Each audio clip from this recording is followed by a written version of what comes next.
د بلخ ولسوالۍ مزار شریف لوی لارې د پراخوالي چارو پیلېدل.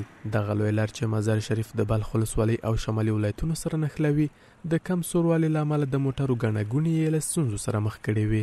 دمګړۍ د مزار شریف ښاروالي د څه باندې 2 میلیون افغانیو په لګښت سره د دغه مسیر نږدې 2 کیلومتره پراخولو چارې پیل کړي دي. 2.5 متر عرضی است که دو طرف جایچه داره که 70 در 70 سانتی است و هزینه از از طرف بودجه انکشافی شهرواری پرداخته میشه که بیشتر از 72 میلیون افغانی است و ان شاء در 6 ماه کاری یا در 6 ماه کاری این پروژه کارش به اتمام خواهد رسید. سیمه‌ایز مسئولین وایي د ټولګټو چارو ریاست به په دې پروژې پسې د بلخ تر ولسوالۍ د دې سړک د پراخولو چارې تر لاس لاندې ونیسي. اینجا که امروز شروع شده در قسمت کجا پروژه است نه در اونجا که شهروال کار میکنه از اون طرف که فعلا هست فوایدما تا چهار سرکه بلخ اونجا که فوایدما وقت امروز زیر کار شهری امضا شود با اونجا ان شاء الله که آینده که ما اشم زنده باشیم میبینیم افتتاحش او طرف افتتاح میشه. بل پلو د مزار شریف د نهمې ناحیې اوسیدونکي او پر دې لار ځینې تیریدونکي کسان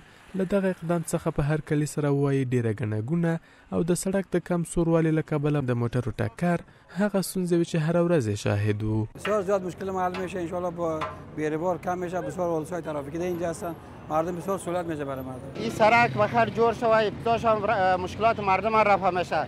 ما دیگه تقاضا دارم که مقامات امارات اسلامی افغانستان شهرواری مقام شهرواری دیگه بازسازی دیگه سرک‌ها دیگه پرای سرک‌های پروی سرک حلقوی یا هم جور شوه سهولت به مردم به ملت ایجاد میشه. په بلخ کې د دغه سړک د پراخولو چارې په داسې حال کې تر لاس لاندې نیول کیږي چې تر دې وړاندې د مزار شریف ښاروالۍ په روان کال کې د 26 پراختیايي پروژو د 4 لارو رغولو او د ځینو سړکونو د پراخولو له پلي کېدو خبر ورکړی و.